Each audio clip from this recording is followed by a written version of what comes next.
Just to give you a little background, my name is Isabel Gonzalez. I'm not wearing a national park uniform because I'm an intern here at Fort Raleigh with the Latino Heritage Internship Program. It's a program designed to help college students, young adults like me, get some sort of experience in the National Park Service. I'm from Arlington, Texas, so I'm a little far from home, but I'm learning a lot. And one of the things that I'm doing is doing programs for nice people like y'all. So I'm excited for this. So before we kind of get into the bulk of it, I'm going to give you guys a little bit of a background of what's going on Roanoke Island, because a lot of people come here and they're familiar with the Lost Colony, the tree, the Walter Raleigh people, and they forget that history keeps on going when the English leave. So we're here in the year 1862, and there's a very important war going on that I think we're kind of familiar with. It's called the Civil War, and it's been going on for roughly a year now. And at this point, the Union Army hasn't had any significant victories. And that's bad for war, because if you're not winning anything, what's the point in fighting? You know, you're losing morale with your men, you're losing morale with the families that are sending their sons and husbands off to die. Why are we supporting this if you're not, producing results? So they realize, okay, we got to get a win. We need something. So they have their sights set on the Outer Banks, not because it's an awesome tourist destination, there's like beautiful beaches and like seafood and stuff, but because it's a really good water route into the rest of the North Carolinian state. In fact, if you get control of the Outer Banks, specifically Roanoke Island and then Cape Hatteras and all that, you have control of not only 1/3 of the state of North Carolina, but you also have the ability to cut Richmond, Virginia, the capital of the Confederate South, off from the rest of the rebel states. So they realize, all right, this is where we need to go. And they send a man by the name of General Ambrose Burnside to Cape Hatteras. And he and his army arrive there and they wait. And they're waiting because it's not smart to attack a place you've never been before and you have no plan. That's not a good idea. So they wait so they can form a plan. And at the same time that Burnside arrives to the Outer Banks, so does a kid by the name of Thomas Robinson. He arrives there on a small boat with his brother, not the same way that the Union Army arrived, but they arrive at the same time. And the difference between the two is Robinson just escaped from slavery here on Roanoke Island. And he's 15. So we got a teenager who just escaped from slavery arriving where the Union Army is, and he starts talking to some of these men. And as they're talking, the men realize this kid knows a lot about the island that we're looking at attacking. Like he's got a good idea of what's going on. So they decide they're going to bring his attention to General Burnside, and they tell Burnside, hey, we got a kid that just arrived here. He's really knowledgeable. I think you want to talk to him. So Burnside's like, all right, cool, bring him in. So the two start talking, and Burnside has the exact same realization, like, oh yeah, this kid knows exactly what I need. He's going to be my confidant. This kid's going to be like my right-hand man. And so together they make a plan of attack for Roanoke Island. And in February, the two of them in the exact same cabin of the ship sail across the Sound. And the Battle of Roanoke Island takes place, and it's under Union control. And I'm telling you this story not because like Thomas Robinson is the most important person in history and he's going to be on your next history test. No, I'm telling you this because it's a really important part of history that we don't really talk about because it's a small story. It's a story about people that we've probably never heard of and don't necessarily make a big impact on the nation. And the story itself does impact the nation. It is important because it was an enslaved former child who was trusted by a general of the United States Army with information that he used to win a victory, to get a major victory for the Union. And that's an important story because back then in the 1800s, racial relationships in the United States weren't like they were today. So the fact that we have a United States general trusting a 15-year-old black kid with information that's going to help them with a victory is huge. And that's what we're doing here at the National Park Service, is telling you guys stories like this because they're stories that are more relatable. It's not the stories that we'll always hear about like, oh, George Washington going across the Delaware, or Queen Elizabeth sinking the Spanish Armada, because those are big people and we talk about them because, they make the big changes in a country that impact us all. But we don't talk about the smaller stories because yeah, they happen, but it's not what we need to know. We got to know these other things and we have to keep going. So that's where we're with the Freedmen's Colony today, and that's what we're going to talk about. So back into the story, the Union Army now has control over Roanoke Island, and they're faced with a dilemma because along with them on the island, there's about 250 individuals of color who were both enslaved and freed who were here. And if you know anything about the Civil War, the Northern Army was fighting the Southern Army against or for, depending on where you're at, whether or not an individual should be allowed to own someone else as a slave. And the Northern Army was fighting against that. They didn't think you should be able to own people as property. So now they're faced with the dilemma of what are we supposed to do with you guys? So in 1861, 1862, they kind of had an idea of where they were going because there was a Conscription Act that was passed by the United States Congress. And that says any piece of property that falls under Union control during battle or whatever is now owned by the United States. And again, because people of color who were enslaved were considered property, that means the United States is now in charge of their well-being and what's going to happen. So they give these men and women a choice. They give them three options. They're like, all right, option one. You can stay here, work for $8 a month. We'll give you rations, we'll give you clothes. You can find a job here. That's your first choice.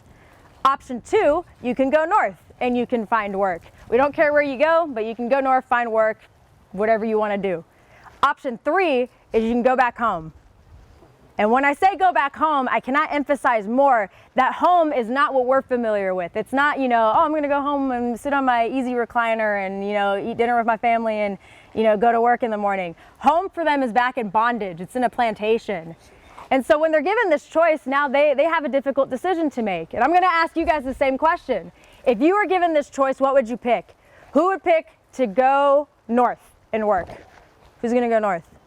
Okay, got some people. Who's going to stay here and work? All right. Now, who would go back home? Yeah, so that's about right because, you have these options and clearly two of them are a lot better than the other one. Now, let me tell you guys what happened. Out of the about 200, 250 people that are here, 20 decide to stay. Only 20. So that means everyone else must have gone north, right? Mm-mm. Everybody else decides to go home. Nobody goes north. And there's a reason why they don't go north. It's because we have North Carolina here, we have Virginia above us, which is the capital of the South, and we have Tennessee to the east of us, which is also a Confederate state. So going north is not as simple like, oh, I was behind Roanoke lines, I'm good, you can't get me. That's dangerous. It's a dangerous journey. And a lot of people didn't know anyone in the north, so there's not a lot for them there. So they choose to go back home. Why? Why are we choosing to go home when you had freedom here? Family. Yeah, family. That's the answer I get every time, and that is the correct answer. Yes, you've already heard my talk. Family. And you see here I have a little board asking you guys what you value, and I've had a lot of different answers, but family is always consistent. We have family, family, friends, family, family. Family is something that people have valued throughout all of history. It's something that we always, we can all relate to one another, and these individuals valued family. But y'all might be wondering to yourself, well, do you value family that much that you're going to go back in bondage? Dang, you must be really close to your family. Well, let me tell you why they're doing this. Also, in 1862, there was a war article that was enacted, which basically said if you make it behind Union lines, you are free. You're not allowed to be returned back to your former life in bondage. So these individuals are going back home to get their families to bring them back to Roanoke Island because they care about their families, they value them, they want them to experience the freedom that they could have. And again, whenever I say this, this is not an easy journey. Just because you're in Roanoke Island and you're safe, once you leave the boundaries of this area, you're not safe. It's not a simple walk where you go back home and someone tries to get you, you're like, no, I was behind Union lines, you can't legally, you can't get me. That's not how that works. You face a lot to go on this journey. And that's something that we kind of don't realize today, because there's another value that I have up here, and I'm so happy someone wrote it. We have the word freedom. And freedom is an idea that we kind of take for granted. We have the freedom to do a lot of things. We have the freedom to dress how we want, talk to who we want, marry who we want, go where we want. We have phones, we have technology, we have so many things that give us all these things of information, and we take it for granted. But back then, if you were a person of color, you don't have these freedoms. You don't have the choices that we do. You're not considered a person to your owners. You're considered a piece of property. So when you're going on this journey, you're not only doing it for your family, but you're doing it for the concept of freedom. And it's not an easy journey. So I'm going to ask you guys another question. So let's imagine we don't have the freedoms that we have today, which that doesn't exist. What are you willing to do to get freedom? Anything at all. What are you willing to do for it? Stand up for my rights. Stand up for your rights? Work? Yeah. Fight. Fight, there we go. Yeah, so stand up for your rights, work, fight. Those are powerful words. I never hear anybody tell me, I'm gonna write a nicely worded petition and I'm gonna write my congressman or anything like that. I always hear powerful things like fight, kill, steal, work. It's hard things because freedom is something that is very important. And like I said, it was important to these individuals because they didn't have it. So whenever they're going on this journey to get their families, they're risking a lot. Like I said, it's not a simple walk in the park where you can just go get your wife and kids and come back. You're risking life and limb. So let's say you make it back to your original plantation home and you get caught. What happens? It's not just a simple, bad, you shouldn't have done that. You're considered property. You're not considered an individual. So the way they're going to treat you is brutal. We have individuals who are caught trying to escape slavery and they face torture. They get flogged, they get whipped. We have some cases where individuals have arms, hands, feet cut off. If that doesn't happen, you risk being sold back into slavery. And yeah, you just came to get your family, but now you could be separated. Your wife could go to Texas, your kids could go to Tennessee, and you're stuck here in North Carolina. And above all that, you could be killed because you tried to escape from your master who owns you and treats you as property. You're an asset and you tried to take that away from them. And let's say you don't get caught. Let's say, okay, you're not being pursued, you're all right, you're making it. There's other risks that are out here. You guys feel the heat right now. Like, it's not as hot as it could be, but it's hot. And if you know anything about the area, it's very swampy. There's bugs, there's, the sun, dehydration. There's only 20 red wolves that live in the state today. Imagine how many there were in the 1800s. You have so many factors that you're risking to get this idea of freedom, yet within the first year, 1,000 individuals come to Roanoke Island. In fact, some Union Army soldiers even recount that they watched a woman being shot at as she swam across the Sound, escaping from her former masters who were pursuing her, and she makes it. And that's the neat thing about this, is so many people are interested in the same values that we have, but they're doing so much to get them. So now we have 1,000 individuals that are here, and the Union Army is like, whoa, that's a lot more than we were expecting. We started off with 250, and now we have 1,000. What do we do? So they want to give them some sort of work, but when you have that many individuals, you don't have a lot of things to have them do. And also, in the 1800s, sanitary conditions, especially in a swampy area, not that great. So they realize, all right, we got to have some sort of order. We need someone to come in and help us out with this. So they hire a man by the name of Horace James to be in charge of the colony, and he's a reverend and a chaplain for the Union Army. And I'm going to show you his picture. Let me warn you, it's a little intense. I wouldn't want this to be my photograph that people are showing for everyone, but this is the man. He's glaring. But this is Horace James, and he's in charge of the Freedmen's, not colony, but refugee camp right now. Because before Horace James is in charge, it's not a colony, it's a refugee camp, because you have individuals fleeing from slavery, and they come in here, and they're kind of like, what do we do? Within the first year, before James is in charge, they do end up establishing a school. Martha Culling, a former enslaved individual, actually opens up a school for children. So education, which I don't know if anyone's written it up here, is valued. Another thing that they do is they open up 2 churches. In fact, within the first couple hours people arrive, they hold a church service because religion is another thing they value. Very similar to what we value today. So Horace James comes in, he's like, all right, cool, we got education, we got religion going on, I'm gonna add more. So he has a plan that he's gonna bring in a grist mill and a sawmill and a steam engine, and he's gonna bring in work, and it's gonna be great. He wants to compare himself to the Walter Raleigh colony. He's like, we're not gonna be like them. They were super materialistic. They were valuing gold, God, glory.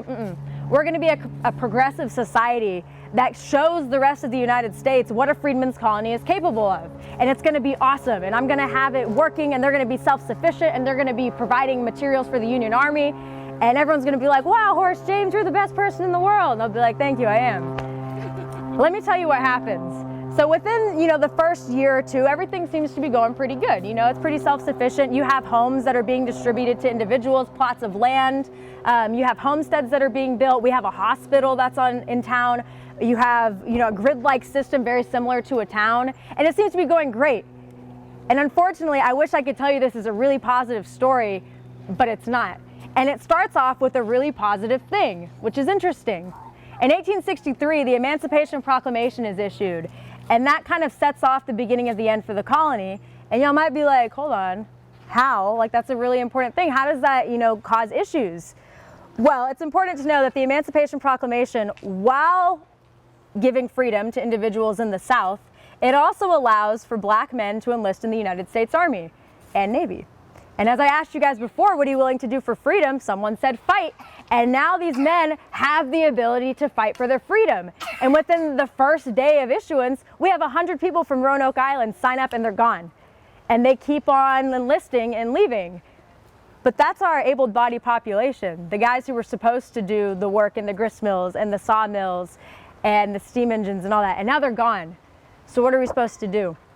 So Horace James is kind of faced with a dilemma, and he realizes, okay, like, we're still going to educate. We need these people to be educated, because while the women can do a lot of the work, you know, they're focused on also helping out the kids. We got to have some sort of education going on. So we still have schools that are being built, but unfortunately, we kind of revert back to the refugee camp. It's not the same as what it was in Horace James's mind. And in 1865, that's kind of the end of the Freedmen's colony, because a series of things happen. The first is a good thing. We have the Freedmen's Bureau, which is established by Abraham Lincoln, and that provides some more rations, some funds. We have school teachers that are coming down and building more educational facilities. Here's an example of a Freedmen's school that we have. Even Elizabeth James, Horace James's cousin, actually comes down to open up a school, because despite the hardships that are being faced on the island, it is apparent that people want knowledge. They thirst for education because they were denied it for so long. And then a little bit later in the year, unfortunately, you know, we have the unthinkable happens, and Abraham Lincoln, our president, is assassinated and he's killed. And now we have the presidency of Andrew Johnson, and if y'all know anything about Johnson, not only was he was the first president to be impeached, he also didn't really deal with Reconstruction that well. It was excellent for the South, but for the individuals who were now freed men and women, it was awful. Because one of the first things he does while in office is he issues something called the Amnesty Act.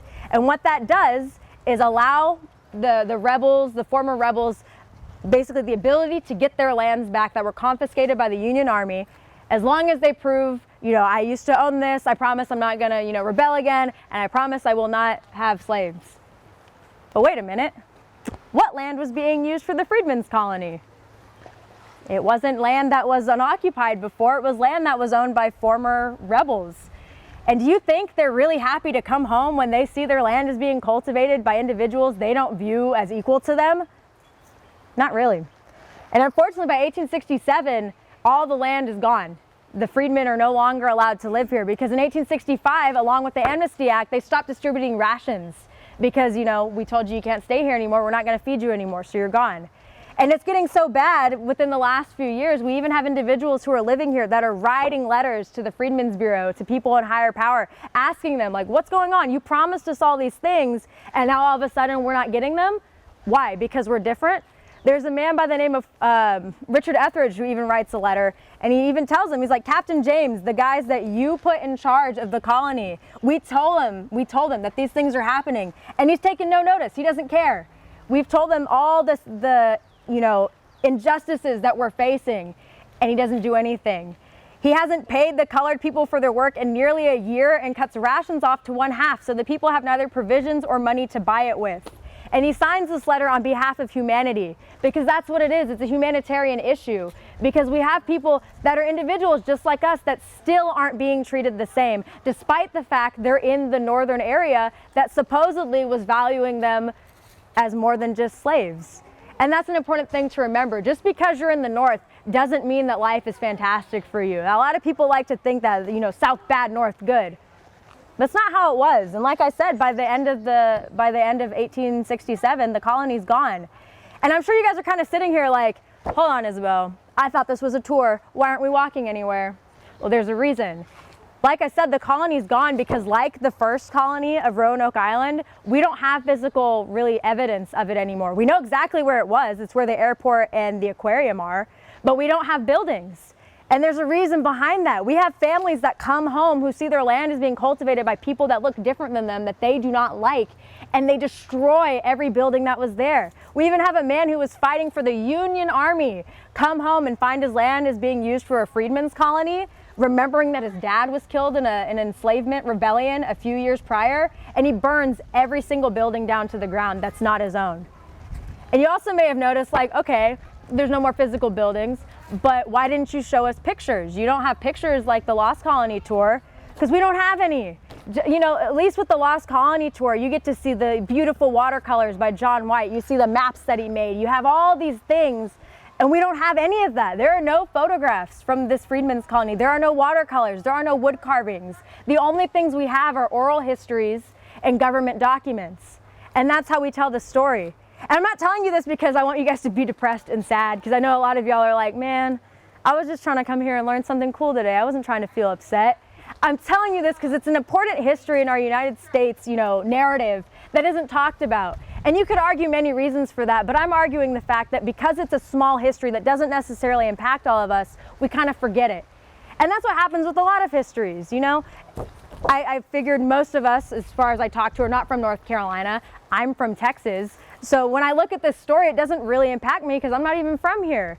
But it does impact us because we're all here visiting the Outer Banks right now. We're visiting the area that was influenced by this colony. And it continues to be influenced by this colony today because a lot of the individuals, though they did leave, we have some that choose to stay. In fact, one of the people that stays is the guy I wrote the letter, or read from his letter. His name's Richard Etheridge. He goes on to make history, and he becomes the first ever black man in charge of a U.S. life-saving station. And he and his all-black crew at Pea Island end up saving over 600 people's lives while they're in charge. And that's a really positive story. And we have a lot of stories like that in our history, but again, we don't know about them because they're just a smaller history that we don't think is important because it's not George Washington or Queen Elizabeth. So I encourage you guys, the next time you go to a national park, a museum, wherever, and you're walking through the exhibits and you see something you're not familiar with, stop and learn about it. Because yeah, it might not be, the tree or Paul Revere's ride, but it's a piece of history that's just as important that we're gonna forget if we don't learn about it. So thank you guys so much for coming up and listening to my talk today. I appreciate it. If you have any questions, please let me know.